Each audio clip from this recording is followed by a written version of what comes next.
Hi everyone, welcome back to yet another live, and today I'm going to be talking about how acid reflux or stomach acid influences our weight. Now, we must have all heard of acid reflux. Recently, just about a week ago, I had a young girl just about 26 years of age come to me with a similar problem. So she had gas, bloating, she would feel very acidic, she would feel those heartburn, and she would feel indigestion when she ate her normal food. So we diagnosed it to be acid reflux. Now let me tell you a little bit of science behind acid reflux.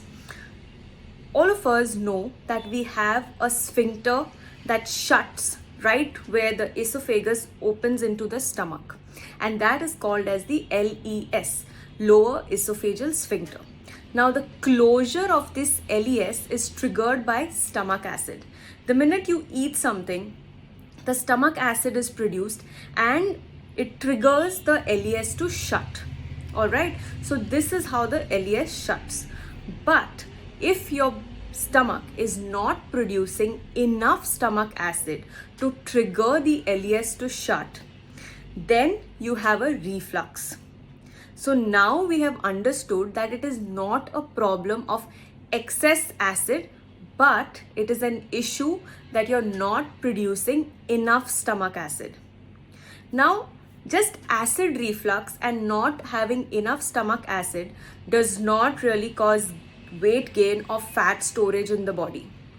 What actually happens is this stomach acid is not just required for the digestion in the stomach, but it is needed to break down carbohydrates, proteins, and then further break down proteins into amino acids, break down fats, and various other micronutrients from the food you eat. Well, carbs, proteins, fats are of no use to the body if it's not broken down, right? So you may be eating a very healthy, high protein sandwich or a high fiber meal, but if your body is unable to break down that meal, you are not getting any nutrition from it. And when your body starves of nutrition, that is, your cells are not getting enough nutrients, that is when your cravings increase. And we crave for all the possible junk food. We will eat burgers, chips, pizzas, cookies, soft drinks. So these trigger cravings. Because your cells are not getting nutrients, your cravings are triggered, and then you end up eating junk food, and that is when your weight goes up. And this is how acid reflux causes weight gain. Another cause is that because your cells are not getting enough nutrients, there's a lot of stress on the body. Now, the body has got so many functions, right? And if the body is unable to perform, it undergoes a lot of stress. Imagine if you have an installment of about 1 lakh rupees that is coming up and you have just 1,000 rupees in your bank account. That is stressful, right? So similarly, the body is running in reserve. It has got no enough nutrients, but it still has to perform. So it undergoes a lot of stress. And what happens during the stress is a cortisol and other stress hormones will increase, and these will cause fat storage in the body. All right, so this is another factor why acid reflux leads to weight gain. And another issue that very commonly happens is that because there is no enough stomach acid, how is the food going to get digested? It undergoes a lot of rotting and fermenting in the stomach and in the digestive tract, leaving the body full of a lot of toxins and loading the body with a lot of toxins.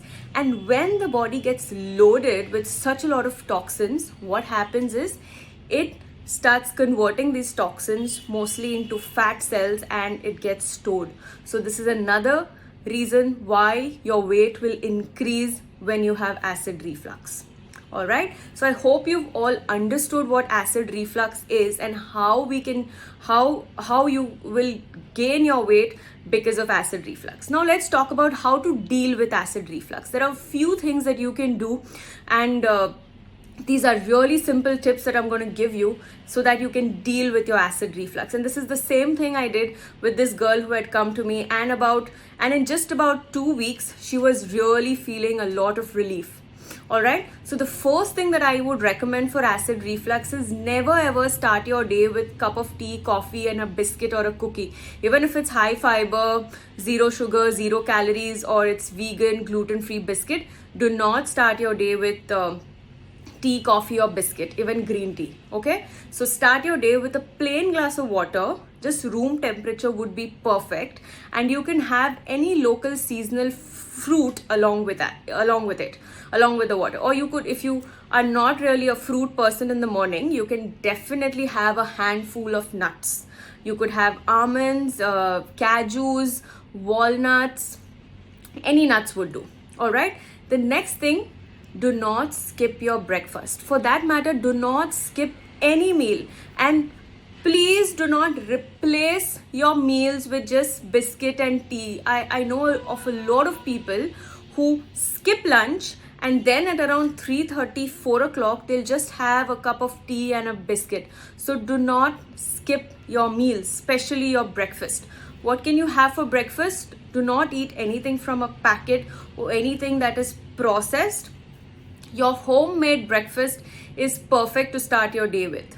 Next, do not skip that evening meal, and do not suppress your appetite with tea and coffee in the evenings. I would suggest you can have maybe a homemade nashta in the evening. If there's some leftover chapati with some jaggery, can definitely be had in the evening. You can have poha, upma, or a boiled sweet potato, or even a fruit in the evening.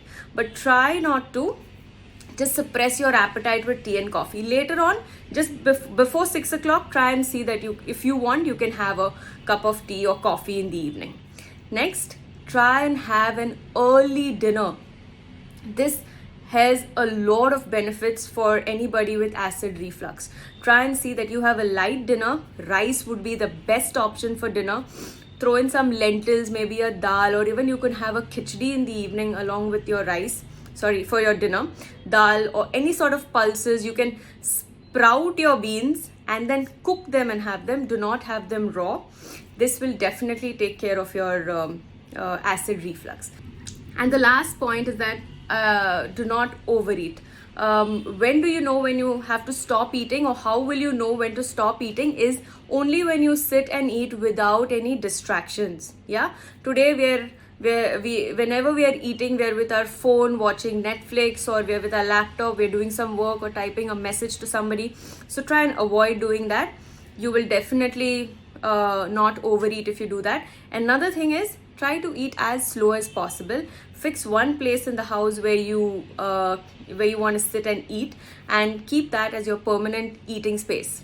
All right, so this is all from me. It was wonderful to have all of you. Thank you so much for joining in, and I will see you all next week, Friday, same time. All right, bye bye. Thank you.